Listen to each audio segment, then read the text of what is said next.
ഹരേ കൃഷ്ണ. ഓം നമോ ഭഗവതേ വാസുദേവായ. ഓം നമോ ഭഗവതേ വാസുദേവായ.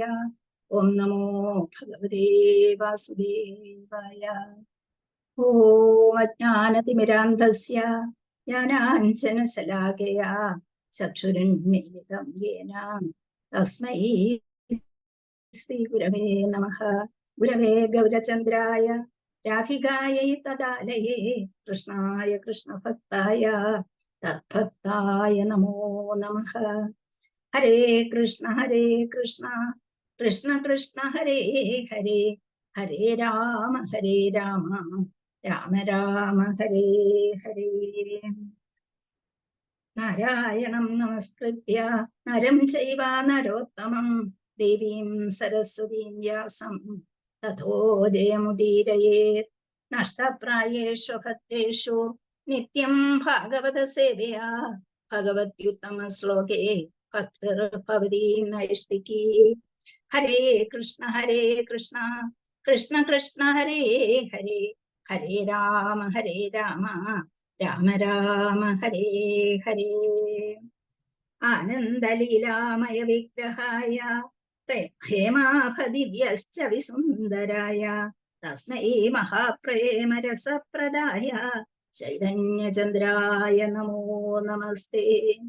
നമാമി ദേവം കരുണാനിധാനം കമാലവർണം സുഗിതാവതാരം അപാര സംസാര സമുദ്രസേതും ഭജാമഹേ ഭാഗവത സ്വരൂപം. കൃഷ്ണായ വാസുദേവായ ഹരേ പരമാത്മനേ മൃതക്ലേശനാശായ ഗോവിന്ദായ നമോ നമഃ. കഥഞ്ജന സ്മൃതേ യസ്മിൻ ദുഷ്കരം സുകരം ഭവേത് വിസ്മൃതേ വിപരീതം സ്യാത് ശ്രീചൈതന്യം നമാമിതം. ഹരേ കൃഷ്ണ കൃഷ്ണ കൃഷ്ണ ഹരേ ഹരേ, ഹരേ രാമ രാമ രാമ ഹരേ ഹരേ. നമോ ഓം വിഷ്ണുപാദായ കൃഷ്ണപ്രഷ്ടായ പൂതലേ ശ്രീമതേ മഹാവിഷ്ണു ഗോസ്വാമിനിതി നാമിനേ.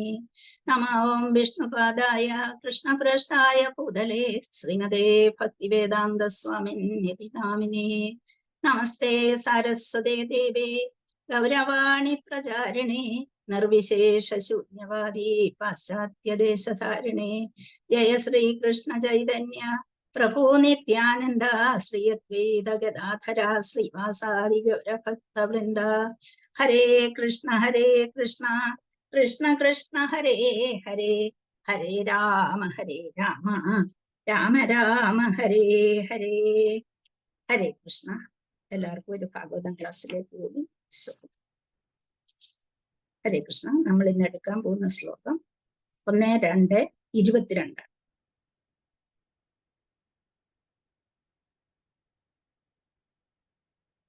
ഹരേ കൃഷ്ണ. ശ്ലോകം ഒന്ന് വായിക്കാം. അതോ വൈക്കവയോ നിത്യം ഭക്തിം പരമയാമുദാ വാസുദേവേ ഭഗവതി കുർവന്ത്യാത്മപ്രസാദിനി. അതോ വൈക്കവയോ നിത്യം ഭക്തിം പരമയാമുദാ വാസുദേവേ ഭഗവതി കുർവന്ത്യാത്മപ്രസാദിനി. അതോ വൈക്കവയോ നിത്യം ഭക്തിം പരമയാമുദാ വാസുദേവേ ഭഗവതി കുർവന്ത്യാത്മപ്രസാദിനി. ഹരേ കൃഷ്ണ. നമുക്കതിന്റെ വേർഡ്സിനെ ഒന്ന് സ്പ്ലിറ്റ് ചെയ്യാം. അതോ അധഹ എന്ന് വരും. അധഹ വൈ കവയഹ നിത്യം ഭക്തിം പരമയ മുദ വാസുദേവേ ഭഗവതി കുർവന്തി ആത്മാ പ്രസാദനി.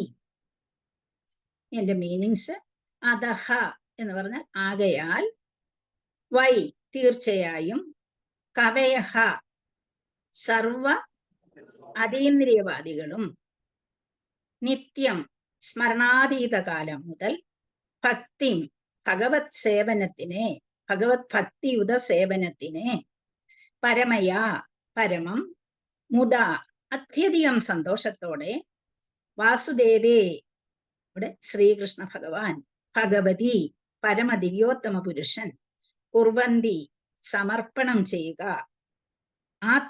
ആത്മാവെ പ്രസാദനീ ജീവസുറ്റതാക്കുന്നത്,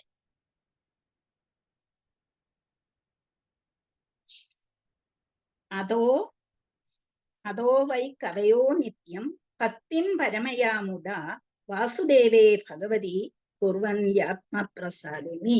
നമുക്കതിന്റെ വിവർത്തനം വായിക്കാം. ഹരേ കൃഷ്ണ. വിവർത്തനവും ഭാവാർത്ഥവും ശ്രീ ഭക്തിവേദാന്ത സ്വാമി ശ്രീല പ്രഭുപാദി കി ജയ്. പ്രഭുപാദി കി ജയ്. ഗുരുദേവ് കി ജയ്. ആകയാൽ നിശ്ചയമായും സ്മരണാതീത കാലം മുതൽ സർവ അതീന്ദ്രിയവാദികളും പരമദിവ്യോത്തമ പുരുഷനായ ശ്രീകൃഷ്ണ ഭഗവാനെ ഭക്തിയുത സേവനം അതീവ ആനന്ദത്തോടെ സമർപ്പിക്കുന്നു. തന്നിമിത്തം അത്തരം ഭക്തിയുത സേവനം ആത്മാവിനെ ഉത്സാഹഭരിതമാക്കും. ഹരികൃഷ്ണ ഭാവാർത്ഥം. പരമദിവ്യോത്തമ പുരുഷനായ ശ്രീകൃഷ്ണ ഭഗവാന്റെ ശുദ്ധ ഭക്തി സവിശേഷതയെ ഇവിടെ പ്രത്യേകം വിശദീകരിച്ചിരിക്കുന്നു. പരമദിവ്യോത്തമ പുരുഷന്റെ സ്വയം രൂപ അവതാരമാണ് ശ്രീകൃഷ്ണ ഭഗവാൻ. പരമദിവ്യോത്തമ പുരുഷന്റെ മറ്റെല്ലാ അവതാരങ്ങളും ശ്രീ ബലദേവനിൽ തുടങ്ങി സംഘർഷണൻ, വാസുദേവൻ, അനിരുദ്ധൻ, പ്രദ്യുമ്നൻ, നാരായണൻ എന്നിവരിലൂടെ വിസ്തൃതമാകുന്ന പുരുഷ അവതാരങ്ങളും ഗുണാവതാരങ്ങളും ലീലാവതാരങ്ങളും യുഗ അവതാരങ്ങളും മറ്റസംഖ്യം അവതാരങ്ങളും പരമദിവ്യോത്തമ പുരുഷനായ ശ്രീകൃഷ്ണന്റെ പൂർണ്ണാംശങ്ങളെ സംബന്ധിച്ചവയോ അല്ലെങ്കിൽ പൂർണ്ണ അംശങ്ങളോ ആകും. ജീവാത്മാക്കൾ പരമദിവ്യോത്തമ പുരുഷന്റെ വിഭിന്ന അവിഭാജ്യ ഘടകങ്ങളാകും. ആകയാൽ പരമദിവ്യോത്തമ പുരുഷന്റെ യഥാർത്ഥ സ്വരൂപമാണ് ശ്രീകൃഷ്ണ ഭഗവാൻ. മാത്രവുമല്ല, സർവാതിശായിത്വത്തിന്റെ അവസാന വാക്കും ശ്രീകൃഷ്ണ ഭഗവാനാകുന്നു. ആകയാൽ ഭഗവാന്റെ ശാശ്വത ലീലകളിൽ പങ്കുകൊണ്ട ഉത്തുംഗ അതീന്ദ്രിയവാദികൾക്ക് ഭഗവാൻ അതീവ ആകർഷകനാകും. പരമദിവ്യോത്തമ പുരുഷ സ്വരൂപങ്ങളിൽ വ്രജഭൂമിയിൽ ഭഗവാന്റെ അതീന്ദ്രിയ ലീലകളിൽ എന്നതുപോലെ ഉറ്റ സ്വകാര്യ സംബന്ധ സൗകര്യം ശ്രീകൃഷ്ണനും ബലദേവനും ഒഴികെയുള്ള പരമദിവ്യോത്തമ പുരുഷ സ്വരൂപങ്ങളിൽ ഒന്നുമില്ല. അല്പജ്ഞാനികൾ തർക്കിക്കുന്നത് പോലെ ശ്രീകൃഷ്ണന്റെ അതീന്ദ്രിയ ലീലകൾ നവീനമായി സ്വീകരിക്കപ്പെട്ട ഒന്നല്ല. പൂർവദിക്കിൽ ഓരോ ദിനാന്ത്യത്തിലും സൂര്യൻ ഉദിച്ചു വരുന്നത് പോലെ കാലക്രമേണ യഥാസമയം ഒരു ബ്രാഹ്മദിനത്തിൽ ഒരിക്കൽ അത് അതീന്ദ്രിയവും ശാശ്വതവുമായി സ്പഷ്ടമാകുന്നു. ഹരേ കൃഷ്ണ. ഹരേ കൃഷ്ണ.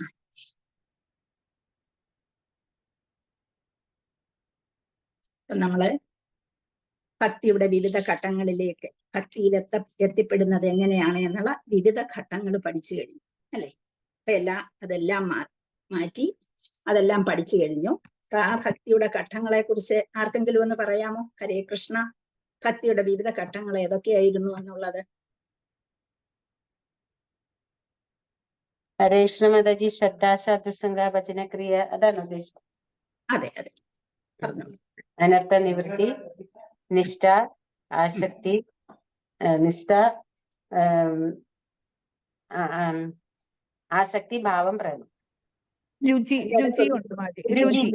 അതാണ് എന്തോ ഒന്ന് വിട്ടുപോയില്ലോ എന്നോർത്ത്. ഇത് നമ്മൾ പഠിക്കുമ്പോൾ നമ്മൾ അതിന്റെ ഓരോ ഘട്ടമായിട്ടാണ്. ഇപ്പൊ നമ്മൾ സ്റ്റെപ്പ് കയറി മുകളിൽ 18ാം പടിയിൽ നമ്മൾ ഓരോ സ്റ്റെപ്പും കയറി പോകുന്നത് പോലെ ഈ 9 പടികളാണ്. മേപ്പോട്ട് കയറി പോവാണ്. അതുകൊണ്ടാണ് നമ്മൾ ഗോസ്വാമി പറഞ്ഞിരിക്കുന്ന ആ ശ്ലോകം പഠിക്കുന്നത് ഏറ്റവും എളുപ്പമാണ്. അപ്പൊ നമുക്കത് എളുപ്പം കിട്ടും. ആദൗ ശ്രദ്ധ, സാധുസംഗോധ, ഭജനക്രിയ എന്നുള്ളത്. അപ്പം ഓരോ സ്റ്റെപ്പാണിത്. ശ്രദ്ധ, സാധുസംഗം, ഭജനക്രിയ, അനർത്ഥ നിവൃത്തി, ഇങ്ങനെ സ്റ്റെപ്പ് വഴി നമ്മൾ കയറി പോകുന്ന പോലെ നമ്മളിത് പഠിച്ചെടുക്കുന്നതാണ് കുറച്ചുകൂടി നല്ലത്. അപ്പൊ നമുക്ക് പോകില്ല. ഹരേ കൃഷ്ണ. നമ്മൾ ആ സ്റ്റെപ്പ് എല്ലാം പഠിച്ചു. അപ്പൊ നമ്മള് ഓരോ സ്റ്റെപ്പുകളായിട്ട് പഠിച്ചിട്ട് നമ്മൾ ലാസ്റ്റിൽ ഭഗവാന്റെ പ്രേമത്തിൽ എത്തി. അപ്പൊ അത് കഴിഞ്ഞു അല്ലെ. ശ്രദ്ധയും സാധുസംഗവും ഭജനക്രിയയും അനർത്ഥ നിവൃത്തിയും നിഷ്ഠയും രുചിയും ആസക്തിയും ഭാവവും പ്രേമവും ആ പ്രേമ ലെവലിൽ എത്തുന്നു. അപ്പൊ നമ്മള് അതിന്റെ ആ ഭക്തി പ്രോസസ് കൊണ്ടുള്ള ഫലങ്ങൾ എന്തൊക്കെയാണ് എന്ന് നമ്മള് അടുത്ത 21ാമത്തെ ശ്ലോകത്തിലും പഠിച്ചു അല്ലെ. എന്താണ് അതിലെ കുറച്ച് ടേംസ്? ഹൃദയഗ്രന്ഥി എന്താണ്? ഭിത്യതേ ഹൃദയഗ്രന്ഥിസ്. ഒന്നാമതായിട്ട് നമുക്ക് എന്താണ്? ഹൃദയത്തിലെ എന്തില്ലാതാകും? ആ കെട്ടങ്ങ് പോകും, കെട്ടില്ലാതെയാകും, കെട്ടിനെ മുറിക്കും, വെട്ടിക്കളയും, കെട്ടിനെ, ഹൃദയത്തിലുണ്ടായിരുന്ന ആ കെട്ടിനെ ഇല്ലാതെയാക്കും എന്ന് വെച്ചാൽ എല്ലാ നമ്മളിൽ ഉണ്ടാകുന്ന ആയിരുന്ന ആ ഭാവങ്ങളെല്ലാം മാറി നമ്മൾ ഭക്തിയിലേക്ക് നമ്മൾ പുരോഗതി പ്രാപിക്കും. പിന്നെ ചിത്യന്തേ സർവസംശയ, എല്ലാ സംശയങ്ങളും ദൂരീകരിക്കപ്പെടുന്ന വെച്ചാൽ അതെല്ലാം പീസസായി കട്ട് ചെയ്ത് പോകും എന്നാണ് പറഞ്ഞിരിക്കുന്നത്. ചിത്യന്തേ, കട്ടിന്റെ പീസസ്, അങ്ങനെ അതെല്ലാം ഇല്ലാതെയാകുമെന്നും എന്നുവെച്ചാൽ നീ ശരിക്കും മനസ്സിലാക്കി അതിനെ നമ്മൾ പ്രാക്ടിക്കലായിട്ട് എടുക്കുമ്പോൾ ഭിത്യന്തേ ഹൃദയഗ്രന്ഥി ചിത്യന്തേ സർവസംശയ, പിന്നോ ക്ഷീയന്തേ ചാസ്യ കർമാണി, എന്താണ് നമ്മളിലുള്ള ആ ചെയിൻ ഓഫ് കർമ്മത്തിന്റെ ചെയിൻ കൊണ്ടാണ് നമ്മൾ വന്നിരിക്കുന്നത്. അതെന്ത് ചെയ്യും? ടെർമിനേറ്റ് ചെയ്യും, നമ്മളിൽ നിന്നത് മാറിക്കിട്ടും. നമ്മൾ ഇതേ രീതിയിൽ ഭക്തി പ്രാക്ടീസ് ചെയ്ത് മുന്നോട്ട് പോയി പ്രേമത്തിന്റെ ലെവലിൽ എത്തിക്കഴിയുമ്പോൾ നമ്മളിൽ ഉണ്ടാകുന്ന ആ കർമ്മത്തിന്റെ ശൃംഖല ഭഗവാന്റെ കാരുണ്യത്താൽ അത് കളയും. പിന്നെ ദൃഷ്ട്വ ഏവാത്മനീശ്വരി, ഞാൻ ആ ആത്മാവ് തന്നെയാണ് എന്ന് നമുക്ക് മനസ്സിലാകുകയും ചെയ്യും. അതം ഭിത്യതേ ഹൃദയഗ്രന്ഥി ചിത്യന്തേ സർവസംശയ ക്ഷീയന്തേ ചാസ്യകർമാണി ദൃഷ്ട്വ ഏവാത്മനീശ്വരി. അപ്പൊ നമ്മളെല്ലാം ഇന്ന് ആ ലെവലിൽ എത്തിയിരിക്കുകയാണ് അല്ലെ. അപ്പൊ ആ ലെവലിൽ പഠിച്ചിട്ടുണ്ട്. പക്ഷെ ആ ലെവലിൽ എത്താൻ നമ്മുടെ ഈ ജന്മത്തോ ഏത് ജന്മത്താണോ പറ്റുന്നതെന്ന് നമുക്കൊട്ട് അറിയത്തുമില്ല. നമ്മളത്രയും വായിച്ചെടുത്തു എന്നുള്ളത് സത്യമാണ് അല്ലെ. ഹരേ കൃഷ്ണ. നമ്മൾ അത് കഴിഞ്ഞു. ഇനിയും പുതിയ ശ്ലോകം പറഞ്ഞിരിക്കുകയാണ്. എന്താണ് അതിൽ വിവർത്തനത്തിൽ പറഞ്ഞിരിക്കുന്നത്? ആകയാൽ ഇങ്ങനെയൊക്കെ ആയതുകൊണ്ട് നിശ്ചയമായ സ്മരണാതീത കാലം മുതൽ സർവാധീന്ദ്രിയവാദികളും പരമദിവ്യോത്തമ കൃഷ്ണായ ശ്രീകൃഷ്ണ ഭഗവാനെ ഭക്തിയുത സേവനം അതീവ ആനന്ദത്തോടെ സമർപ്പിക്കുന്നു. അപ്പൊ ഭഗവാന് ഭക്തിയുത സേവനം അതീവ ആനന്ദത്തോടുകൂടി സമർപ്പിക്കുന്നതിനുള്ള കാരണം, അപ്പൊ ഇതെല്ലാം നമുക്ക് സാധിക്കും നമ്മളെ വിചാരിച്ചാൽ അത് നമ്മുടേതായ കയ്യിലാണ്, നമ്മൾ ഏത് രീതിയിൽ വേണമെന്നുള്ളത്. പക്ഷെ നമ്മുടെ കയ്യിൽ എങ്ങനെയാണ് നമ്മൾ ഭഗവാൻ സമർപ്പിതരായി ഭഗവാന്റെ കാരുണ്യം നമ്മളിലേക്ക് എത്തുന്ന അവസരത്തിലാണ് നമുക്കിതെല്ലാം സാധിക്കുന്നത്. അപ്പൊ നമുക്ക് വേണം ഈ രീതിയിൽ എത്തണമെന്ന് നമ്മൾ ചിന്തിച്ചാൽ ഒരു കാര്യവും നടക്കത്തില്ല. പക്ഷേ ഭഗവാന്റെ കാരുണ്യം നമ്മളിലേക്ക് ഉണ്ടായാൽ ഇതെല്ലാം നടക്കുമെന്നാണ് ഇവിടെ പറയുന്നത്. അപ്പൊ അതിനാദ്യമേ വേണ്ടി എന്താണ്? ശ്രദ്ധ എന്ന് പറഞ്ഞു അല്ലെ. അപ്പൊ ആ വിശ്വാസം നമ്മളിൽ ഉണ്ടാകണം. വിശ്വാസമാണ് ഭക്തിയുത സേവനത്തിന്റെ അടിസ്ഥാനം. അതിന്റെ ബേസ് ആയിട്ടുള്ള നമ്മൾ ഒരു കെട്ടിടം പണിയുമ്പോൾ അതിനെന്ത് ചെയ്യും? അടിത്തറയിടും അല്ലെ. ആദ്യമേ അതിന് നല്ല പ്രാധാന്യം കൊടുത്തിട്ട് അതിന്റെ അടിത്തറ, അതിന്റെ ഫൗണ്ടേഷൻ നല്ല ദൃഢമായിട്ട് വെക്കാൻ നമ്മൾ നോക്കുന്നത് പോലെ നമ്മളെ വിശ്വാസം, ഭക്തിയുത സേവനത്തിന് ആദ്യമായിട്ട് നമുക്ക് വേണ്ടത് വിശ്വാസമാണ് വേണ്ടത്. അപ്പൊ ഭഗവത്ഗീത 4:30 പറയുന്നുണ്ട്, ശ്രദ്ധാവാൻ ലഭതേ ജ്ഞാനം. അപ്പൊ ആ ശ്രദ്ധയ്ക്ക് അത്രയധികം പ്രാധാന്യമുണ്ട്. ശ്രദ്ധാവാൻ ലഭതേ ജ്ഞാനം. അതുപോലെ തന്നെ 40ാമത്തെ ശ്ലോകത്തിൽ പറയുന്നു, അജ്ഞശ്ച ശ്രദ്ധസാനാശ്ച സംശയാത്മാ വിനശ്യതി. അപ്പം ആ സംശയം കൊണ്ടാണ് നമ്മൾ ശ്രദ്ധിക്കുന്നതെങ്കിൽ ആ സംശയാത്മാ വിനശ്യതി. അവിടെ ഭഗവത്ഗീത പഠിക്കുമ്പോൾ ഇത് ഭഗവാന്റെ വാക്കുകളാണ്, ഭഗവാൻ പറഞ്ഞ വാക്കുകളാണ് എന്ന ആ ശ്രദ്ധയോടുകൂടി നമ്മൾ അതിനെ സമീപിക്കണം. അതിനൊരു സംശയം നമ്മുടെ മനസ്സിലുണ്ടായാൽ നമുക്ക് ഒരിക്കലും മുന്നോട്ട് പോകാൻ കഴിയില്ല. അപ്പം സംശയാത്മാ വിനശ്യതി നായം ലോകോസ്തി ന പരോ ന സുഖം സംശയാത്മന. അങ്ങനെയുള്ള സംശയമുള്ള ആത്മാവിനെ ഒരിക്കലും ഒരു സുഖവും ലഭ്യമാകുകയില്ല. അപ്പൊ നമ്മള് ഒരിക്കലും നമ്മുടെ ഗ്രന്ഥങ്ങളെ, ഭാഗവതത്തെയോ ഭഗവത്ഗീതയോ അല്ലെങ്കിൽ വേറെ നമ്മുടെ ശ്രുതി സ്മൃതി പുരാണാനാമാലയം കരുണാലയം എന്ന് പറയുന്ന പോലെ ആ പുസ്തകങ്ങളെ ഒന്നിനെയും നമ്മൾ സംശയത്തോടെ വീക്ഷിക്കരുത്. അതെല്ലാം നമുക്ക് ഭഗവാൻ തന്നിരിക്കുന്നതാണ്, ഭഗവാന്റെ മുഖത്ത് നിന്ന് വന്നിരിക്കുന്നതാണ് വേദങ്ങളെന്ന് 1625 ഭഗവാൻ തന്നെ പറഞ്ഞു കൊടുക്കുന്നുണ്ട്. ആർക്ക്? നാരദൻ പറഞ്ഞു കൊടുക്കുന്നുണ്ട്. അപ്പൊ അത് ലേശമന്യേ നമ്മളിത് മനസ്സിലാക്കാൻ ശ്രമിക്കണം. അത് ഭഗവാൻ തന്നെ പറയുന്നുണ്ട്, എനിക്ക് പിറവിയില്ല, എന്റെ ശരീരത്തിന് ഒരു നാശവും സംഭവിക്കുകയില്ല. അജോഭിസൻ അഭിയാത്മാ ഭൂതാനാം ഈശ്വരോഭിസൻ പ്രകൃതിം സ്വാമധിഷ്ഠായ സംഭവാമി യുഗേ യുഗേ എന്ന് പറയുന്നുണ്ട്. ഭഗവാൻ പറയുന്നുണ്ട്, യുഗങ്ങൾ തോറും ഞാൻ ഇവിടെ വരുന്നുണ്ട്. എന്തിനാ വരുന്നത് നമ്മളെ തിരിച്ചു കൊണ്ടുപോകാൻ. നമ്മളോ പറയും ഞാൻ വരുന്നില്ല, എനിക്കിവിടെ സുഖമാണ്, എനിക്കിവിടെ ജീവിക്കണം, അതുകൊണ്ട് കുറച്ചു കാലം കൂടി എനിക്ക് സമ്പത്തുണ്ട്, എനിക്ക് അതുണ്ട് ഇതുണ്ട്, അത് ഇട്ടിട്ട് വരാൻ എനിക്ക് ഇഷ്ടമില്ല എന്ന രീതിയിൽ നമ്മൾ ഇവിടെ നിൽക്കുകയാണ് ചെയ്യുന്നത്. അപ്പം ഭഗവാനെ അത് ആദ്യമേ ഭഗവാനിൽ വിശ്വാസം അർപ്പിക്കുക. ഭഗവാൻ ആരാണ് ഭഗവാൻ എന്നുള്ളത് നമുക്ക് പലർക്കും ഇപ്പം ദീക്ഷ എടുത്തവർക്കെല്ലാം ഗുരുവിന്റെ മുഖത്ത് നിന്ന് കിട്ടിയത് കൊണ്ട് അവിശ്വാസം ഉണ്ടായിരിക്കാം. അല്ലാത്തവർക്ക് അത് പറയാൻ അതിൽ വിശ്വാസം ഉണ്ടാകുന്നില്ല. നമ്മള് വിഷ്ണു സഹസ്രനാമം വായിക്കുന്നവർക്കെല്ലാം അറിയാം, യുധിഷ്ഠിരൻ ഭീഷ്മദേവനോട് ചോദിക്കുന്നുണ്ട്, കിമേകം ദൈവതം ലോകേ. അപ്പൊ അവിടെ ഒരു ക്വസ്റ്റ്യൻ ആണ്, കിമേകം ദൈവതം ലോകേ കിം വാപ്യേകം പരായണം സ്തുവന്ത കമർച്ചന്ത പ്രാജ്ഞുർ മാനവാ ശുഭം ഓ ധർമ്മധർമ്മധർമാണ ഭവത പരമോ മതഃ കിം ജവൻ മുച്യതേ ജന്തുർ ജന്മ സംസാര ബന്ധനാ എന്ന ക്വസ്റ്റ്യൻ അങ്ങോട്ട് ചോദിക്കുന്നത്. അവിടെ ഭഗവാൻ ഭീഷ്മദേവൻ കിടക്കുന്ന അവസരത്തിൽ, അവസാനം പോകുന്നതിനായി കിടക്കുന്ന അവസരത്തിൽ യുധിഷ്ഠിരനെ കൊണ്ട് കൃഷ്ണനെ എല്ലാവരെയും വിളിച്ചുകൊണ്ട് ഭീഷ്മരെ കണ്ട് ഉപദേശം നേടാൻ പോകുന്ന അവസരത്തില് യുധിഷ്ഠിരൻ ചോദിക്കുകയാണ്, ഭഗവാനോട് ചോദിക്കുക, ആ യുധിഷ്ഠിരൻ ആരോട് ചോദിക്കുക? ഭീഷ്മരോട് ചോദിക്കുകയാണ്. എന്തു ചോദിക്കുക? കിം ഏകം ദൈവതം ലോകേ, ഈ ലോകത്തിൽ ഏക ദൈവം ആരാണ്? അത് വിശ്വാസത്തോടുകൂടി വിഷ്ണു സഹസ്രനാമം പഠിക്കുന്നവർക്കറിയാം ഇത് ആരാണ് പറയുന്നത് എന്നുള്ളത്. ആരാണ്? Who is the greatest Lord in the world? ഈ ലോകത്തിലെ ഏറ്റവും ഉന്നതനായ ഭഗവാൻ ആരാണ് എന്ന് ചോദിക്കുന്നുണ്ട്. പിന്നെ കിം വാപ്യേകം പരായണം, നമ്മൾക്ക് എല്ലാവർക്കും ആശ്രയമായി നിൽക്കുന്നത് ആരാണ്? കിം വാപ്യേകം പരായണം സ്തുവന്ത കമർച്ചന്ത, ആരെ ഗ്ലോറിഫൈ ചെയ്താലാണോ നമുക്ക് ഏറ്റവും പീസ് ആൻഡ് പ്രോസ്പെരിറ്റി ലഭിക്കുക, അല്ലെങ്കിൽ ആരെ ഗ്ലോറിഫൈ ചെയ്താലാണോ നമുക്ക് മനസ്സമാധാനം ലഭിക്കുക, അത് നമ്മൾ മനസ്സിലാക്കിയെടുക്കുക. കിം കമർച്ചന്ത അർച്ചന്ത കിം, ഇനി ആരെ അർച്ചന ചെയ്താലാണോ ഓസ്പീഷ്യസ്നെസ് ആയിട്ടുള്ള ശുഭകരമായ അവസ്ഥ നമുക്ക് ഉണ്ടാകുന്നത്. ഇത് കോ ധർമ്മ സർവധർമാണാം ഭവത പരമോ മതഃ എന്ന് ചോദിച്ചാൽ അങ്ങയുടെ അഭിപ്രായത്തിൽ എന്താണ് ഗ്രേറ്റസ്റ്റ് ആയിട്ടുള്ള ധർമ്മം? ഇത്രയും കാര്യങ്ങളാണ് ആ രണ്ട് ശ്ലോകങ്ങളായിട്ട് യുധിഷ്ഠിരൻ ചോദിച്ചത്. അപ്പം ഭീഷ്മദേവൻ പറഞ്ഞു കൊടുക്കുന്നു, ജഗത് പ്രഭും ദേവദേവം അനന്തം പുരുഷോത്തമം സുവന്നാമ സഹസ്രേണ പുരുഷ സമതോത്തിതഃ. ആ ദേവദേവമായിരിക്കുന്ന അനന്തനായ ദേവദേവനായ പുരുഷോത്തമനെ തന്നെയാണ് നമ്മള് പ്രാർത്ഥിക്കേണ്ടത്, വേറെ ആരെയും അല്ല. ഇതാ നിൽക്കുന്നു ആ നാരായണൻ, ഈ നിൽക്കുന്ന കൃഷ്ണൻ തന്നെയാണ് എന്ന് കാണിച്ചു കൊടുക്കുന്നുണ്ട് വിഷ്ണുദേവൻ.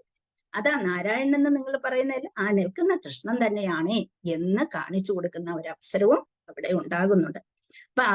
അപ്പൊ ആരെ പ്രാർത്ഥിക്കണം എന്ന് സംശയമുള്ളവർക്ക് കൃഷ്ണനെ തന്നെയാണ് കൃഷ്ണനോട് തന്നെയാണ് അഭയം തേടേണ്ടത് എന്നിവിടെ വ്യക്തമാക്കി കൊടുക്കുന്നുണ്ട്. എന്നിട്ടും വിഷ്ണു സഹസ്രനാമം പഠിച്ചു കഴിഞ്ഞാലും കൃഷ്ണനാണ് പരമദൈവം എന്ന് വിശ്വസിക്കാൻ നമുക്ക് കഴിയുന്നില്ല എന്നുള്ളതാണ് നമ്മൾ മനസ്സിലാകുന്നത്. അപ്പൊ പരമദിവ്യോത്തമ പുരുഷനായ ശ്രീകൃഷ്ണ ഭഗവാന് ഭക്തിയുത സേവനം അതീവ ആനന്ദത്തോടെ സ്മരണാതീത കാലം മുതലേ ആരാണ്? അതീന്ദ്രിയവാദികള് ശുദ്ധഭക്തന്മാരെ സമർപ്പിച്ചുകൊണ്ടിരിക്കുന്നു. അങ്ങനെ ആ ഭക്തിയുത സേവനം ആത്മാവിനെ ഉത്സാഹഭരിതമാക്കി തീർക്കുകയും ചെയ്യുന്നു എന്നാണ് പറയുന്നത്. അപ്പം പരമദിവ്യോത്തമ പുരുഷനായ ശ്രീകൃഷ്ണ ഭഗവാന്റെ ശുദ്ധഭക്തി സവിശേഷതയെ ഇവിടെ പ്രത്യേകം വിശദീകരിക്കുകയാണ് ചെയ്യുന്നത്. അപ്പം പരമദിവ്യോത്തമ പുരുഷൻ എന്ന് പറയുന്നത് ആരാണ് എന്നാണ് ആദ്യമായിട്ട് നമുക്കിവിടെ പറഞ്ഞു തരുന്നത്. അപ്പൊ ആരെങ്കിലും ഒന്ന് പറഞ്ഞാട്ട്, ആരാണ് ഈ പരമദിവ്യോത്തമ പുരുഷൻ എന്ന് പറയുന്നത്? എപ്പോഴും നമ്മൾ എല്ലായിടത്തും പരമദിവ്യോത്തമ പുരുഷൻ എന്ന് പറയും. ആരാണത്? ഹരേ കൃഷ്ണ.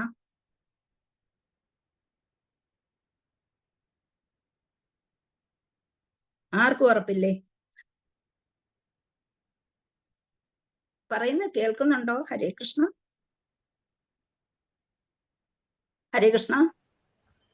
ഹരേ കൃഷ്ണ. കേൾക്കുന്നുണ്ട്. കേൾക്കാം. ആരാണ് പരമദിവ്യോത്തമ പുരുഷൻ എന്ന് പറയുന്നത്? ശ്രീകൃഷ്ണൻ. ശ്രീകൃഷ്ണ ഭഗവാൻ. യഥാർത്ഥത്തിൽ ശ്രീകൃഷ്ണന്റെ ഏത് രൂപം?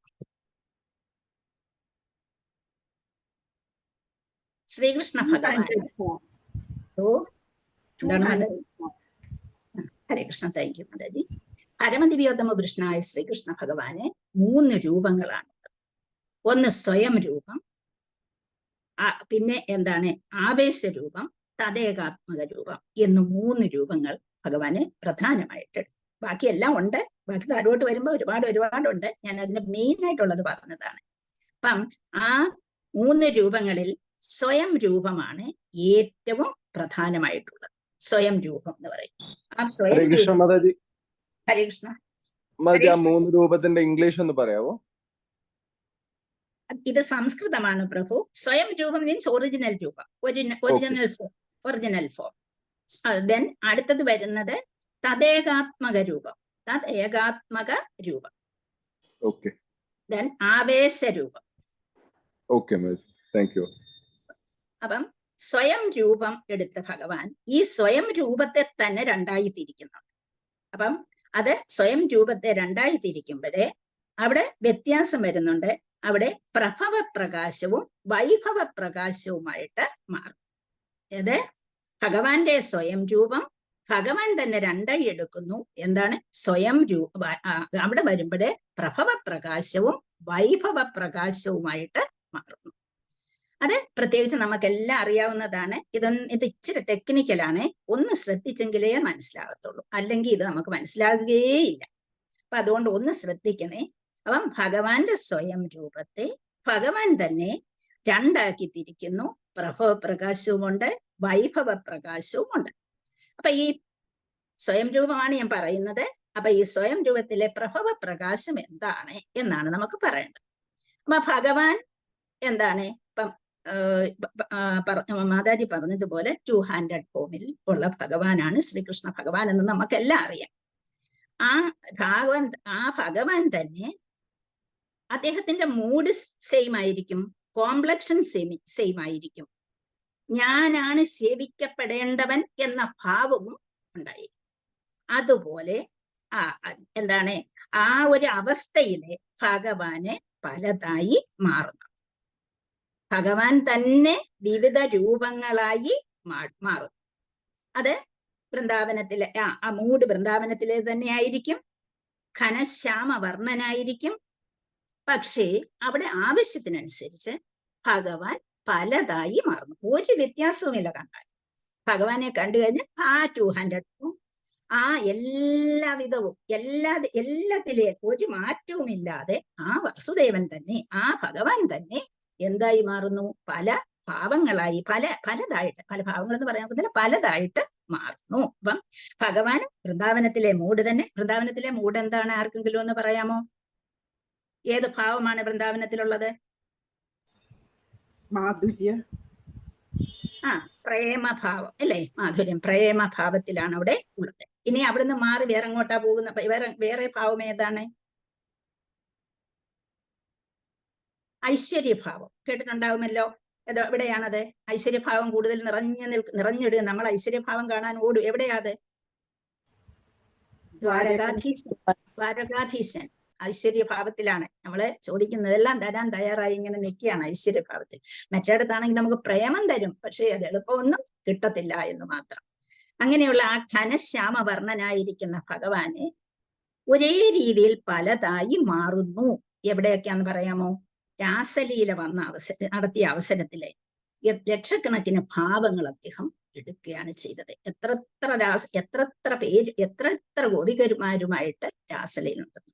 കൃഷ്ണൻ ഒരു വ്യത്യാസവുമില്ല. നിറവും ആർക്കും തിരിച്ചറിയാൻ പറ്റാത്ത രീതിയിൽ എന്റെ കൂടെ നിൽക്കുന്ന കൃഷ്ണൻ തന്നെയാണ് നിന്റേത് കൂടെ നിൽക്കുന്നതെന്ന് തോന്നിപ്പിക്കത്തക്ക രീതിയിൽ ഒരു മാറ്റവും ഇല്ലാതെ ഭഗവാൻ അവിടെ മാറി. അതുപോലെ തന്നെ ദ്വാരകയിൽ വെച്ച് വിവാഹ സമയത്ത് 16,108 വിവാഹം അദ്ദേഹം കഴിച്ചു. അതിലെ 16,000 രാജ്ഞിമാരെ ഒന്നിച്ചു, 16,100 പേരെ ഒന്നിച്ചു കൊണ്ടുവരാനായിട്ട്, ഒന്നിച്ച് വിവാഹം കഴിക്കേണ്ടത്. ആ സമയത്ത് ഭഗവാൻ എന്ത് ചെയ്തു? 16,100 അങ്ങ് സ്പ്ലിറ്റ് ചെയ്തു. അപ്പൊ അവിടെയും ആ ഘനശ്യാമവർണ്ണൻ തന്നെയാണ്. വേണും കുണന്തം അരവിന്ദ ദളായദാക്ഷം ബർഹാവതം സമസിതാംബുദ സുന്ദരാംഗം കന്ദർപ്പകോടി കമനീയ വിശേഷ ശോകം അതവിടെ ഉണ്ട്. അവിടെ ഒരു മാറ്റവും ഇല്ലാതെ ഈ 16,100 മാറി.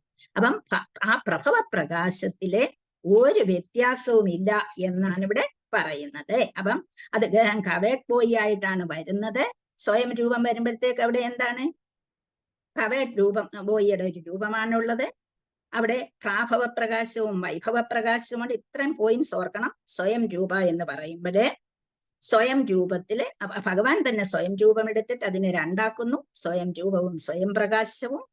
ഭഗവാൻ എന്താണ് വൃന്ദാവനത്തിലെ കവേഡ് ബോയ് ആയിട്ട് നിൽക്കുന്ന അവസ്ഥ. അവിടെ 2 ഫീച്ചേഴ്സ് ഉണ്ട്, പ്രാഭവ പ്രകാശവും വൈഭവ പ്രകാശവും. ഇത്രയും കിട്ടിയോ? ആർക്കെങ്കിലും ഒന്ന് പറയാമോ ഇത്? ഹരേ കൃഷ്ണ.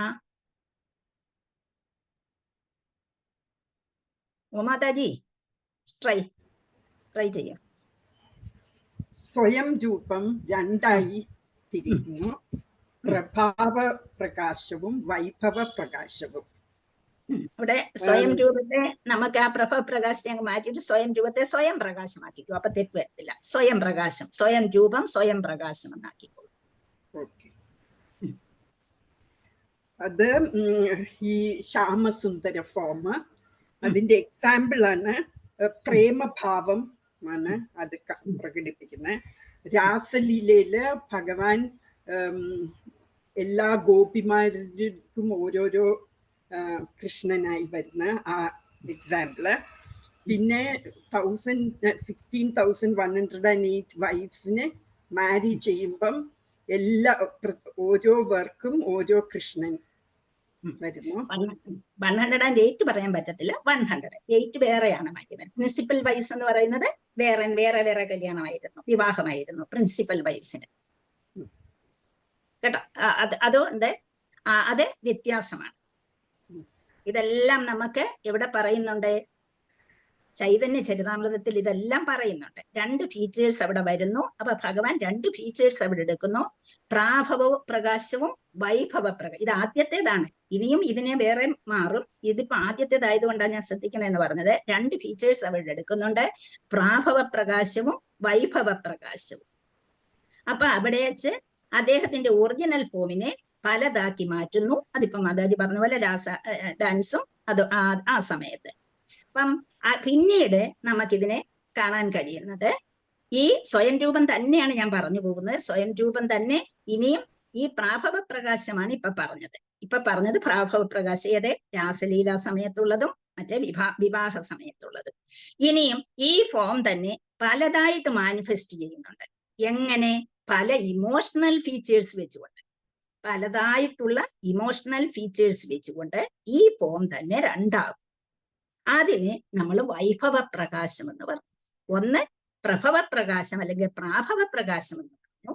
രണ്ടാമത്തേത് വൈഭവ പ്രകാശം എന്ന് പറഞ്ഞു. മധ്യലീല 20:172 തോന്നുന്നു. അപ്പൊ വൈഭവ പ്രകാശം എന്ന് പറഞ്ഞു. അവിടെയുള്ള വ്യത്യാസം, ബോഡിലി കളറിൽ വ്യത്യാസം, വെപ്പൺസിൽ വ്യത്യാസം, ഫീച്ചേഴ്സിൽ വ്യത്യാസം, നെയിംസിൽ വ്യത്യാസം, അങ്ങനെ പല ഡിഫറൻസ് വരും. പക്ഷേ ഫോമിൽ യാതൊരു വ്യത്യാസവും ഇല്ല.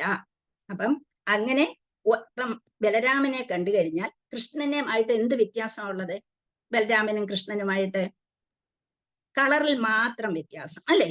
അപ്പൊ ആ ഒരു അങ്ങനെയുള്ള ആദ്യത്തെ വൈഭവരാസമാണ് ബലരാമൻ എന്ന് പറയുന്നത്. ഫസ്റ്റ് മാനിഫെസ്റ്റേഷൻ ഓഫ് വൈഭവ ഈസ് ബലരാമൻ. അപ്പൊ അവിടെ കളർ ഡിഫറൻസ് മാത്രമേ ഉള്ളൂ.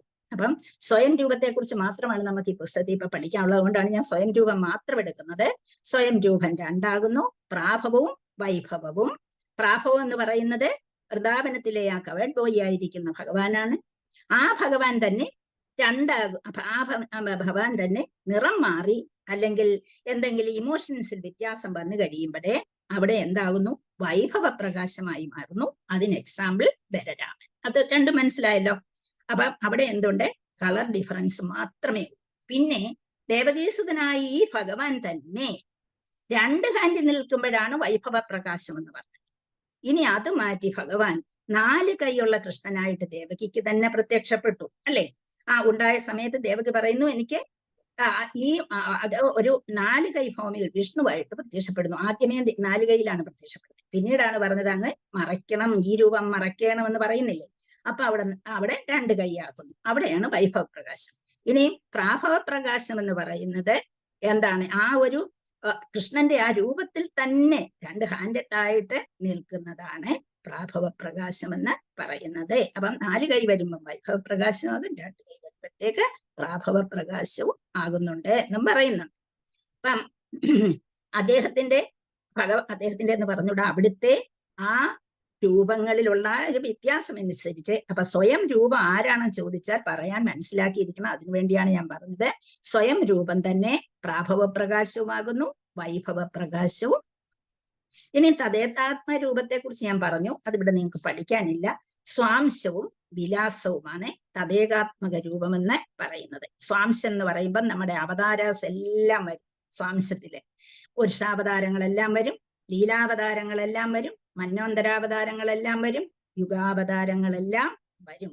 അതുപോലെ പിന്നെ ശക്തിയാവേശ അവതാരമുണ്ട്, ഭഗവതാവേശ അവതാരമുണ്ട്, വിഭൂതികളുണ്ട്, ഇതെല്ലാം വരുന്നുണ്ട്. അപ്പം അവിടുന്ന് പിന്നീട് ഈ വിലാസം വരുമ്പോഴത്തേക്ക് അത് ഞാൻ നേരത്തെ പറഞ്ഞ പോലെ ചതുർവ്യൂഹങ്ങളായിട്ട് മാറും. സ്വാംശം അവതാരങ്ങളാണ്. അംശം എന്നും കലയെന്നും പറയും. അംശം എന്ന് പറയുന്നത് ഡയറക്റ്റ് ആയിട്ടുള്ള എക്സ്പാൻഷനെയാണ് അംശമെന്ന് പറയുന്നത്. നമ്മൾ പഠിക്കും. ഏതേ ചാംശ കലാപുംസ കൃഷ്ണസ്തു ഭഗവൻ സ്വയം ഇന്ദ്രാരി വ്യാകുലം ലോകം പ്രളയന്തി യുഗേ യുഗേ. ഭാഗവതത്തിൽ നമുക്ക് ശ്രീകൃഷ്ണനിൽ നിന്നാണ് ബാക്കിയെല്ലാം വരുന്നതെന്ന് കാണിക്കുന്ന ഇതാണ്. ഏതേ ചാംശ കലാപുംസ കൃഷ്ണസ്തു ഭഗവൻ സ്വയം ഇന്ദ്രാരി വ്യാകുലം ലോകം മൃഡയന്തി യുഗേ യുഗേ എന്ന് പറയുന്നത്. അപ്പം സ്വാംശത്തിൽ നിന്നാണ് അവതാരങ്ങൾ വരുന്നത്. ഇനി ഭഗവാന് നേരത്തെ നമ്മൾ പഠിച്ചതാണ്. ഭഗവാൻ തന്നെ ശക്തികൾ ഉപയോഗിച്ച് മൂന്ന് പ്രത്യേകതകൾ ഭഗവാനുണ്ട്. എന്തൊക്കെ ശക്തികളാണ്? ആദ്യമുള്ള ശക്തികൾ എന്ന് പറയുന്ന ആർക്കെങ്കിലും ഓർമ്മയുണ്ടോ? സംബിത്ത്, സന്ധിനി, ക്ലാദിനി, അല്ലെ? സംബിത് ശക്തി, സന്ധിനി ശക്തി, ക്ലാദിനി ശക്തി. അപ്പൊ എറ്റേണിറ്റി നിലനിൽക്കുന്ന ആ ശക്തി, പിന്നെ നോളജ്, അതുപോലെ ആനന്ദം. ഇത് മൂന്നുമാണ് സംബിത്, സന്ധിനി, ക്ലാദിനി എന്ന് പറയുന്നത്. അപ്പൊ അവിടെ അതിന് വേറൊരു പേരെന്താണ്? ആർക്കെങ്കിലും പറയാമോ? ഭഗവാന്റെ ആ 3 ശക്തികൾ എന്തൊക്കെയാണ്? സച്ചിദാനന്ദം. സച്ചിത് ആനന്ദം. സത്താണ് സംബിത്, ചിത്താണ് സന്ധിനി, ആനന്ദമാണ് ക്ലാദിനി. അത് സച്ചിത് ആനന്ദം. അപ്പം സ്വയം രൂപ പ്രഭവ പ്രകാശവും വൈഭവ പ്രകാശവുമാകുന്നു. തദേകാത്മ രൂപമായ സ്വാംശം, വിലാസം, ഇത് രണ്ടും. സ്വാംശത്തിൽ നിന്ന് അവതാരങ്ങളെല്ലാം ഉണ്ടാകുന്നു, വിലാസത്തിൽ നിന്ന് ചതുർവ്യൂഹങ്ങൾ ഉണ്ടാകുന്നു. രണ്ടും ഇത്രയുമാണ്. ആ വ്യൂഹങ്ങളിൽ ആരാണുള്ളത്? ആ 2 ചതുർവ്യൂഹങ്ങൾ ഉണ്ടാകും. വാസുദേവൻ, സംഘർഷണൻ, പ്രദ്യുമ്നൻ, അനിരുദ്ധൻ. ആ സംഘർഷണിൽ നിന്നാണ് നാരായണൻ ഉണ്ടാകുന്നത്. ആ നാരായണൻ ആദ്യത്തെ ചതുർവ്യൂഹത്തിലെ മൂലസംഘർഷണൻ എന്ന് പറയും. ആ മൂലസംഘർഷണിൽ നിന്നാണ് നാരായണൻ ഉണ്ടാകുന്നത്. അപ്പം അതുപോലെ രണ്ടാമത്തെ സംഘർഷണനെ നമ്മൾ മഹാസംഘർഷണൻ എന്നാണ് പറയുന്നത്. രണ്ടാമത്തെ ചതുർവ്യൂഹത്തിൽ വാസുദേവനും സംഘർഷനും പ്രദ്യുമ്നനും അനിരുദ്ധനും ഉണ്ട്. അവിടെ പറയുന്നത് മഹാസംഘർഷണൻ എന്ന് പറയും. നമ്മുടെ പുസ്തകത്തിൽ എന്താണോ ഉള്ളത് മാത്രം നമുക്ക് നോക്കാം. അപ്പൊ സ്വയം രൂപ അവതാരം ആരാണ് എന്ന് മാത്രം ഇപ്പൊ അറിഞ്ഞാൽ മതി. ശ്രീകൃഷ്ണ ഭഗവാനാണ്. പരമദിവ്യോത്തമ പുരുഷന്റെ മറ്റെല്ലാ അവതാരങ്ങളും ശ്രീ ബലദേവനിൽ നിന്ന് തുടങ്ങുന്നു എന്നിവിടെ പറഞ്ഞിരിക്കുന്നു. അപ്പം ബലദേവനിൽ നിന്നാണ് ഭഗവാൻ ആത്മീയ സത്ത്, ചിത്ത്, ആനന്ദമായി മാറുന്നു. അല്ലെങ്കിൽ സംബിത്ത്, സന്ധിനി, ക്ലാദിനി എന്ന ശക്തികൾ ഭഗവാൻ ഉപയോഗിക്കുന്നു. അപ്പൊ അതിൽ നിന്ന് ഭഗവാൻ ആ സ്വയം രൂപ അവതാരത്തിൽ നിന്ന് ഭഗവാൻ വേറെ എക്സ്പാൻഷൻസ് അല്ലെങ്കിൽ എക്സ്പാൻഷൻ എന്ന് പറയാൻ പറ്റത്തില്ല, മാനിഫെസ്റ്റേഷൻസ് പ്രകടമാക്കുന്നു എന്നുള്ളതാണ്. അപ്പൊ പരമദിവ്യോത്തമ പുരുഷന്റെ എല്ലാ അവതാരങ്ങളും ബലദേവനിൽ നിന്ന് തുടങ്ങുന്നു എന്ന് പറഞ്ഞിരിക്കുന്നു. നമ്മള് അത് പറയും. 3 വിഷ്ണുക്കളുടെ പേരെല്ലാവർക്കും അറിയാമല്ലോ. ആരൊക്കെയാണ് എന്ന് പറയുമോ? കാർണകോശായി വിഷ്ണു, ഗർഭോദകശായി വിഷ്ണു, ക്ഷീരോദകശായി വിഷ്ണു. അപ്പം കാരണോദകശായി വിഷ്ണു എന്ന് പറയുന്നതാണ് സംഘർഷണൻ എന്ന് പറയുന്ന ആളാണ്. കാരണം നമുക്ക് സൃഷ്ടി വേണമെന്ന് തോന്നുമ്പോഴേ ആരായി മാറുന്നു? സംഘർഷണൻ കാരണോദകശായി വിഷ്ണുവായിട്ട് മാറുന്നു. അതുപോലെ പ്രദ്യുമ്നൻ ഗർഭോദകശായി വിഷ്ണുവായിട്ട് വരുന്നു. അതുപോലെ അനിരുദ്ധൻ ക്ഷീരോദകശായി വിഷ്ണുവായിട്ടും വരുന്നു. ഭഗവാന്റെ ആ ചതുർവ്യൂഹത്തിൽ നിന്നാണ് ഇതെല്ലാം. അതെല്ലാം വൈഭവ വിലാസം ഉപയോഗിച്ചാണ്. നമ്മള് ഒരുപാട് കാര്യങ്ങൾ നമ്മള് രൂപഗോസ്വാമിക്ക് പറഞ്ഞു കൊടുത്തതാണ് ചൈതന്യ മഹാപ്രഭു. ഇതെല്ലാം ഈ വിവരങ്ങൾ മൊത്തം ഭഗവാന്റെ ഇതെല്ലാം രൂപഗോസ്വാമിക്ക് മഹാപ്രഭു പറഞ്ഞു കൊടുത്തത്. അതെല്ലാം നമുക്ക് ചൈതന്യ ചരിതാമൃതത്തിൽ നിന്നാണ് കിട്ടാൻ കഴിയുന്നത്. ഇവിടെ ഭാഗവതത്തിലും ഇതെല്ലാം പറയുന്നുണ്ട്. അപ്പം എല്ലാം ശ്രീ ബലദേവനിൽ നിന്ന് തുടങ്ങിയിട്ട് ആദ്യത്തെ ചതുർവ്യൂഹത്തെ കുറിച്ച് പുസ്തകത്തിൽ പറഞ്ഞിരിക്കുന്നു. ശ്രദ്ധിച്ചാൽ അറിയാം. സംഘർഷണൻ, വാസുദേവൻ, അനിരുദ്ധൻ, പ്രദ്യുമ്നൻ, നാരായൺ എന്നിവരിലൂടെ വിസ്തൃതമാകുന്ന പുരുഷാവതാരങ്ങളും. അപ്പം നാരായണൻ ആദ്യ സംഘർഷണിൽ നിന്ന് മൂലസംഘർഷണിൽ നിന്നാണ് നാരായണൻ ഉണ്ടാകുന്നത്. അപ്പൊ അങ്ങനെ പുരുഷാവതാരങ്ങളും പിന്നെ ഗുണാവതാരങ്ങളും. പുരുഷാവതാരം ആരൊക്കെയാണ് ഇവിടെ? പുരുഷാവതാരം ഈ നിങ്ങൾക്കറിയാം, കാർണോദകശായി വിഷ്ണുവും ഗർഭോദകശായി വിഷ്ണുവും ക്ഷീരോദകശായി വിഷ്ണു 3 പുരുഷന്മാരാണ്. സൃഷ്ടിക്ക് വേണ്ടി ഉണ്ടായ 3 പുരുഷന്മാരാണ് ഇവർ 3 പേര്. മനസ്സിലായല്ലോ? അപ്പൊ അവരാരൊക്കെയാണെന്നാണ് ഞാൻ പറഞ്ഞത്. സംഘർഷണൻ, പ്രദ്യുമ്നൻ, അനിരുദ്ധൻ എന്ന് പറഞ്ഞു. അപ്പൊ അങ്ങനെ വിസ്തൃതമാകുന്ന പുരുഷാവതാരങ്ങളും ഗുണാവതാരങ്ങളും ലീലാവതാരങ്ങളും യുഗാവതാരങ്ങളും മറ്റ് അസംഖ്യ അവതാരങ്ങളും പരമദിവ്യോത്തമ കൃഷ്ണനായ ശ്രീകൃഷ്ണന്റെ പൂർണ്ണാംശങ്ങളെ സംബന്ധിച്ചവയോ അല്ലെങ്കിൽ പൂർണ്ണാംശങ്ങളോ ആകുന്നു. അപ്പൊ അതിനകത്ത് നമ്മൾ മനസ്സിലാക്കേണ്ടത് ഭഗവാന്റെ എല്ലാ അവതാരങ്ങളും ശ്രീ ബലദേവനിൽ നിന്ന് തുടങ്ങി ആരൊക്കെയാണ്? സംഘർഷണൻ, വാസുദേവൻ, അനിരുദ്ധൻ, പ്രദ്യുമ്നൻ, നാരായണൻ. അപ്പൊ അവരിൽ നിന്നാണ് ഈ പുരുഷ അവതാരങ്ങൾ ഉണ്ടാകുന്നത് എന്നിവിടെ തന്നെ വ്യക്തമായി പറഞ്ഞു. പിന്നെ ഗുണാവതാരം ആരൊക്കെയാണ്?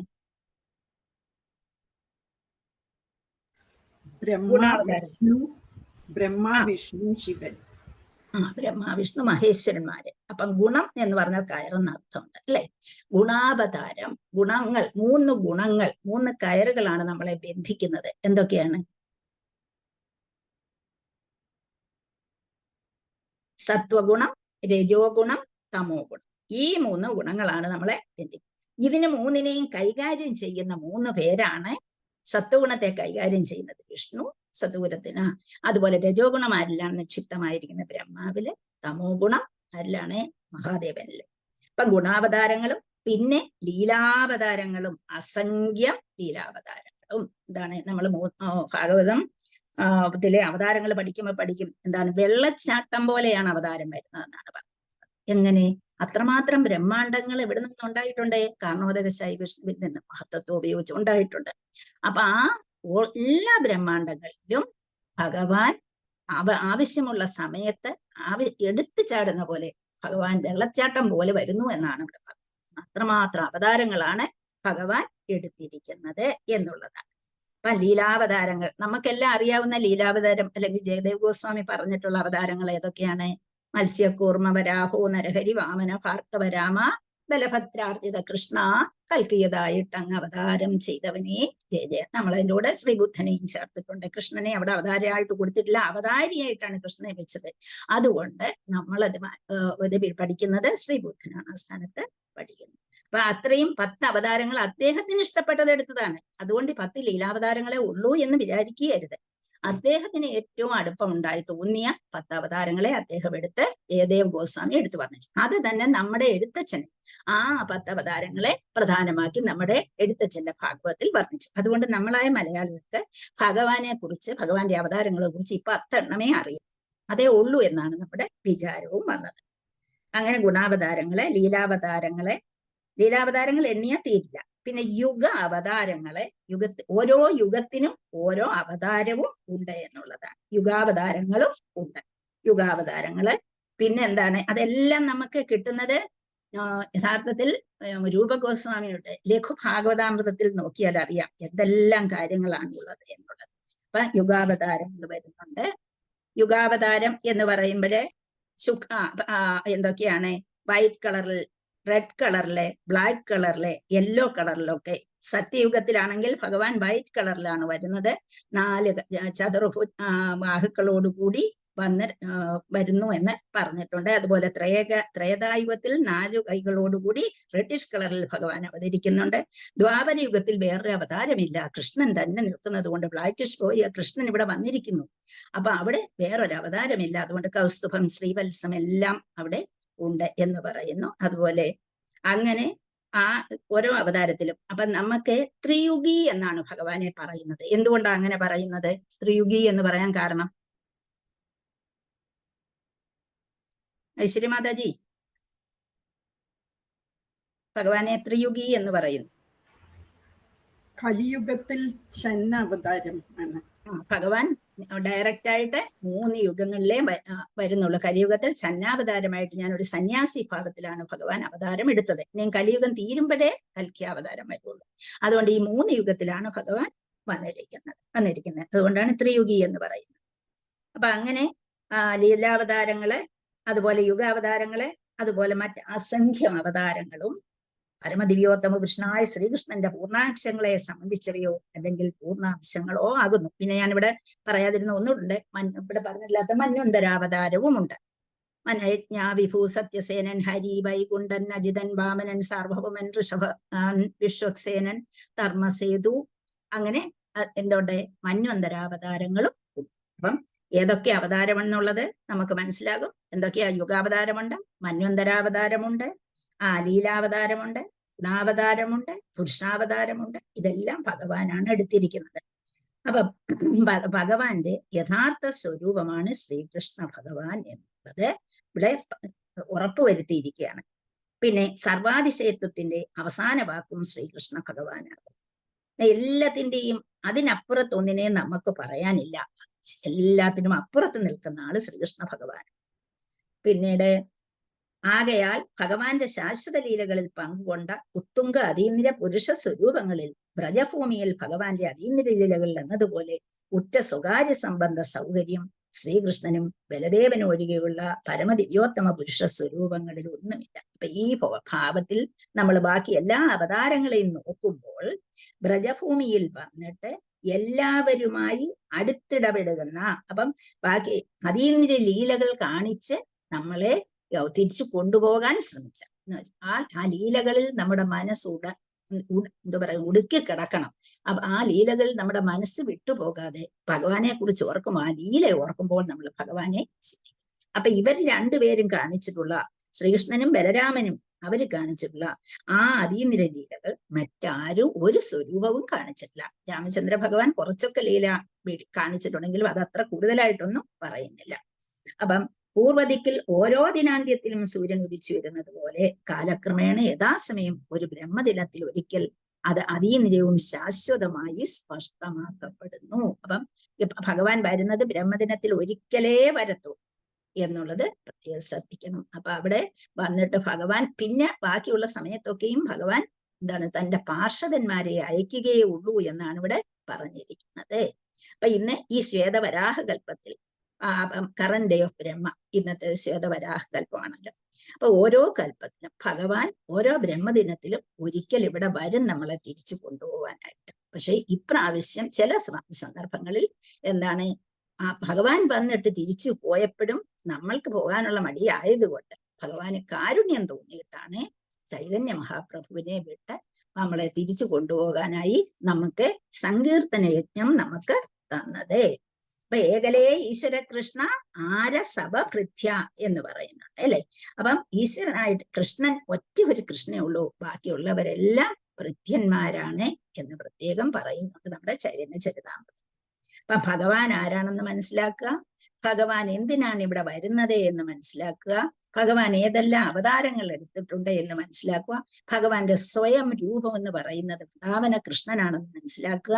ആ ഭഗവാൻ തന്നെ സ്വയം രൂപത്തിൽ നിന്നുകൊണ്ട് ആ ഒരു സ്വയം രൂപം എന്ന് പറയുന്നത് ഭഗവാൻ എടുക്കുന്നു. ആ സ്വയം രൂപം 3 ഭാവങ്ങൾ ഞാൻ പറഞ്ഞു. സ്വയം രൂപം, തദേകാത്മക രൂപം, ആവേശരൂപം. ആവേശം കൊണ്ടൊക്കെ എടുക്കാൻ ഇനിയും അടുത്ത ശ്ലോകങ്ങൾ വരുമ്പോൾ നമുക്ക് ബാക്കി എടുക്കാം. ബാക്കി അതെല്ലാം പറയേണ്ടത് ഒരുപാട് കാര്യങ്ങളുണ്ട്. തദേകാത്മക രൂപം തന്നെ ഒരു 4 ക്ലാസ് എടുക്കാനുണ്ട്. തദേകാത്മക രൂപം, അതുപോലെ ആവേശരൂപം പിന്നെയുമുണ്ട്. ഇവിടെ ഇപ്പം സ്വയം രൂപത്തെ കുറിച്ച് മാത്രം പറഞ്ഞു. സ്വയം രൂപം വൃന്ദാവന കൃഷ്ണനാണെന്ന് പറഞ്ഞു. അദ്ദേഹം തന്നെ പ്രാഭവപ്രകാശവും വൈഭവപ്രകാശവും ആകുന്നെന്ന് പറഞ്ഞു. അതിന്റെ പ്രത്യേകതയും നമ്മൾ കണ്ടു. ഹരേ കൃഷ്ണ.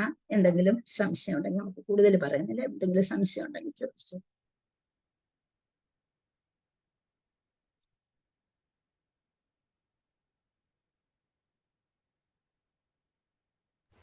ഹരേ കൃഷ്ണ മാതാജി. ഹരേ കൃഷ്ണ. ഈ ബ്രഹ്മ വിമോഹന ലീലയില് പല ഗോപന്മാരും കൗസും ഒക്കെ ആകുമല്ലോ, അതപ്പൊ ഏതില് പെടും? അത് വിലാസമാണ് മാതാജി. വിലാസം അത് വരാൻ പോകുന്നേ ഉള്ളൂ. വിലാസം പഠിക്കുമ്പോൾ നമ്മൾ പഠിക്കും. രണ്ട് തരത്തിലുള്ള ഈ പ്രാഭവത്തെ തന്നെ നമ്മൾ ഇനി രണ്ടായിട്ട് പഠിക്കും. പ്രാഭവും വൈഭവവും തന്നെ. പ്രാഭവ വിലാസമെന്നും വൈഭവ പ്രകാശമെന്നും രണ്ടായിട്ട് പഠിക്കും. അത് അവിടെയും പഠിക്കും. അത് പഠിക്കുമ്പോൾ ഭഗവാൻ തന്നെ വിവിധ രൂപങ്ങളിലല്ലേ അവിടെ വരുന്നത്. പശുക്കുട്ടികളായി, കൃഷ്ണനായി, ഗോപന്മാരായി, ഗോപന്മാരായി, മങ്കീസ് ഉണ്ടായിരുന്നു അവരായി, അതുപോലെ പശുക്കുട്ടികൾ ഉണ്ടായിരുന്നു, പശുക്കൾ ഉണ്ടാകുന്നു. അതെല്ലാം വിവിധ ഭാവങ്ങൾ. അപ്പൊ ഭഗവാന്റെ ആ പ്രാഭവിലാസത്തെ കുറിച്ച് ഇനി നമ്മൾ പഠിക്കാൻ കിടക്കുന്നതേ ഉള്ളൂ. ഒന്നും ആയിട്ടില്ല. നമ്മൾ സ്വയം രൂപം മാത്രമേ ഈ ശ്ലോകത്തിൽ പറയുന്നു. സ്വയം രൂപമാണ് കൃഷ്ണ ഭഗവാൻ എന്ന് മാത്രമേ ഉള്ളൂ. അപ്പൊ ആ സ്വയം രൂപത്തെ കുറിച്ച് മാത്രമാണ് നമ്മൾ പറഞ്ഞത്. ഇനിയും ഭഗവാൻ വിരിക്കുന്നുണ്ട്. വിലാസം തന്നെ ഭഗവാനെ രണ്ട് തരത്തിലുണ്ട് എന്ന് നമ്മൾ ചൈതന്യ ചരിതാമൃതത്തിൽ കാണും. ഇതെല്ലാം ലഘുഭാഗവതാമൃതത്തിൽ നിന്ന് എടുത്തിട്ടുള്ളതാണ്. അപ്പൊ ആ വിലാസ രൂപം വരുമ്പോ പ്രാഭവ വിലാസവും വൈഭവ വിലാസവും.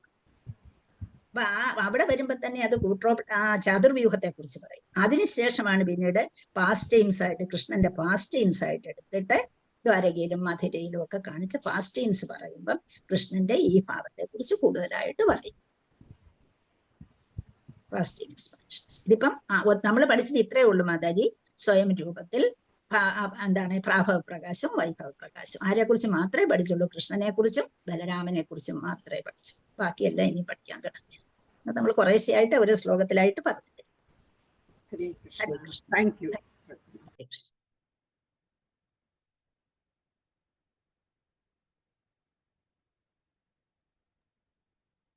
ഹരേ കൃഷ്ണ മാജി. ഹരേ കൃഷ്ണ മാജി വളരെ സൂപ്പർ ക്ലാസ് ആയിരുന്നു മാജി. കേൾക്കാത്തവർക്ക് വലിയൊരു നഷ്ടമായിരിക്കും. മനോഹരമായി മാജി നല്ല അടിപൊളി എക്സ്പ്ലനേഷൻ ചെയ്തു. ആരാണ് പരമജീവോത്തമ പുരുഷൻ? അതിന് ഉത്തരം വ്യക്തമായി മാജി നന്നായി പറഞ്ഞു. ഇത് ഒരു പ്രാവശ്യം കേട്ടതുകൊണ്ട് മാത്രം ആർക്കും മനസ്സിലാവത്തില്ല. സത്യമാണ്, ശ്രദ്ധിച്ച് കേട്ടാലേ മനസ്സിലാവുള്ളൂ. മാതാജി ഇനിയും ഒരുപാട് പ്രാവശ്യം ഇതേ ക്ലാസ് ആവർത്തിക്കേണ്ടി വരും. നമുക്ക് പലർക്കും പല കാര്യങ്ങളും മാതാജി ഇനിയും പറഞ്ഞു തരണം. നന്ദി മാജി, വളരെ സന്തോഷം. മാതാജി ഇന്ന് വന്നവർക്ക് ഒരു ജഗന്നാഥപുരി ഡാമിലുള്ള ലൈവ് ടെലികാസ്റ്റ് ഒന്ന് കാണിക്കാം. മാതാജി അനുവദിക്കുമെങ്കിൽ കാണിക്കട്ടെ മാതാജി. പിന്നെ കാണാൻ നോക്കിയിരിക്കുക ഞങ്ങള്. ഹരേ കൃഷ്ണ. ഓക്കെ, പ്രിയപ്പെട്ട ഭക്തജനങ്ങളെ ദയവായി ശ്രദ്ധിച്ചാലും ജഗന്നാഥപുരി ഡാമില് ഇപ്പോ നമ്മൾ കാണുന്നത് ദൂരെയുള്ള രഥത്തിന്റെ പിക്ചറാണ്. ദൂരെ രഥം ഭഗവാന്റെ ജഗന്നാഥപുരി ഡാമിന്റെ ഫ്രണ്ടിൽ ഇട്ടിട്ടുണ്ട്. ഞാനിപ്പോ കാണിക്കുന്നത് ഭക്തി സിദ്ധാന്ത സരസ്വതി ഗോസ്വാമി ടാഗോറിന്റെ ജന്മ പ്ലേസ് ആണ്. ഭക്തി സിദ്ധാന്ത സരസ്വതി ഗോസ്വാമി ടാഗോർ മഹാരാജ് ഇവിടെയാണ് ജനിച്ചത്. സിംഹഗുരു എന്നറിയപ്പെടുന്ന 64 ഗൗഡിയ മഠത്തിന്റെ അധിപതിയായിരുന്ന ശ്രീല പ്രഭുപാദന്റെ ഗുരുനാഥനായ ഭക്തി സിദ്ധാന്ത സരസ്വതി ഗോസ്വാമി ടാഗോർ ജനിച്ച സ്ഥലമാണ് ഇവിടെ. ഇതവിടെ എഴുതി വെച്ചിട്ടുണ്ട്, ഭക്തി സിദ്ധാന്ത സരസ്വതി ഗോസ്വാമി ടാഗോർ ബർത്ത് പ്ലേസ് എന്ന്. ഇത് തന്നെയാണ് ശ്രീ ചൈതന്യ ഗൗഡിയ മഠം എന്നറിയപ്പെടുന്ന പ്രധാനപ്പെട്ട മഠം. ഇവിടെ സകല മഠത്തിന്റെ ആൾക്കാരും വന്ന് സൂപ്പർ സങ്കീർത്തനം ചെയ്തുകൊണ്ടിരിക്കുകയാണ്. ഇഷ്ടംപോലെ ഗൗഡിയ മഠത്തിലെ ആൾക്കാര് രഥയാത്രയ്ക്ക് വർഷം തോറും പങ്കെടുക്കാറുണ്ട്. അങ്ങനെ ഇതിനകത്ത് തന്നെ 1-2 വേറെ വേറെ ഗൗഡിയ മഠക്കാർ വന്ന് കീർത്തനം ചെയ്യുന്നുണ്ട്. വലിയ വലിയ സന്യാസി വര്യന്മാരെല്ലാം അതിശക്തമായ കീർത്തനത്തിൽ പങ്കുകൊണ്ട് ഡാൻസ് കളിച്ചുകൊണ്ടിരിക്കുകയാണ്. നമുക്ക് കാണാം. ഇതിനകത്ത് 2 മഠം, വ്യത്യസ്ത മഠത്തിലെ വലിയ വലിയ ഡിവോട്ടീസ് വന്ന് വലിയൊരു സങ്കീർത്തനം ചെയ്യുന്നു. ഇവിടുത്തെ ഡൈറ്റീസിനെയും ഞാൻ കാണിക്കാം. ഇതൊരു മഹാരാജിന്റെ ഏതോ ഒരു മഠമാണ്. ഒരുപാട് ഡിവോട്ടീസ് ഉണ്ട്. ഇവരെല്ലാം അവരുടെ ഗുരുക്കന്മാരുടെ ഫോട്ടോസ്.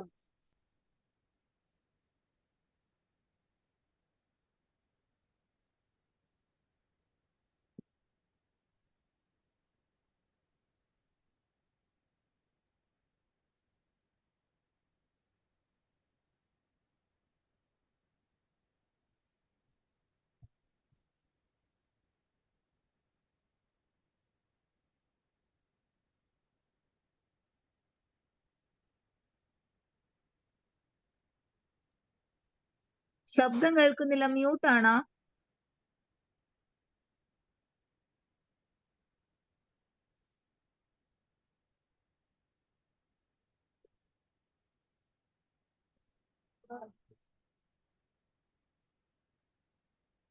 ഗൗഡമഠത്തിലെ മനോഹരമായ ഡയറ്റീഷ്യനെ കാണാം. ശ്രീ ശ്രീ ഗുരു ഗൗരംഗ രാധ നയന മണിയു എന്ന് പറയുന്ന ഡയറ്റീഷാണ്.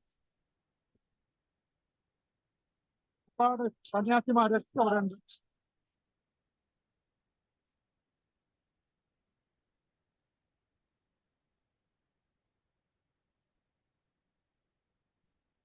കുറച്ചുകൂടെ കഴിഞ്ഞതിന് ശേഷം മൊത്തം ഇവിടെ എല്ലാ ജനങ്ങളെ കൊണ്ട് നിറയും.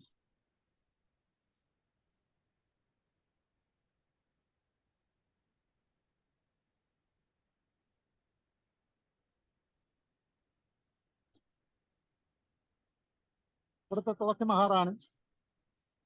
ഭക്തി സിദ്ധാന്ത സരസ്വതി ഗോസ്വാമി ടാഗോർ ജനിച്ച സ്ഥലമാണ് നമ്മളിപ്പോ കണ്ടുകൊണ്ടിരിക്കുന്നത്. ഭക്തി സിദ്ധാന്ത സരസ്വതി ഗോസ്വാമി ടാഗോറാണ് ഇതായിരിക്കുന്നത്. അമ്മയുടെ മടിയിൽ സങ്കീർത്തനം. അദ്ദേഹത്തിന്റെ അച്ഛൻ ഭക്തി വിനോദ് ടാഗോർ, അമ്മ ഭക്തി സിദ്ധാന്ത സരസ്വതി ഗോസ്വാമി ടാഗോർ മഹാരാജ്. രഥയാത്രയുടെ കുറെ പിക്ചറുകളുണ്ട്. എപ്പോഴും ജഗന്നാഥ രഥയാത്ര നടക്കുമ്പോൾ ഭക്തി സിദ്ധാന്ത സരസ്വതി ഗോസ്വാമി ടാഗോറിന്റെ വീടിന്റെ ഫ്രണ്ടിൽ വരുമ്പോൾ രഥം കുറച്ചു നേരം ഭഗവാൻ നിർത്തിവെക്കാറുണ്ട്. ഭഗവാനും ഭക്തി സിദ്ധാന്ത സരസ്വതി ഗോസ്വാമി ടാഗോറുമായിട്ടുള്ള ബന്ധമാണ് അത് കാണിക്കുന്നത്. ഒരുപാട് തുളസി മഹാറാണി ഇവിടെ ഉണ്ട്. ചുമർചിത്രങ്ങളാണ് നമ്മൾ കാണുന്നത്.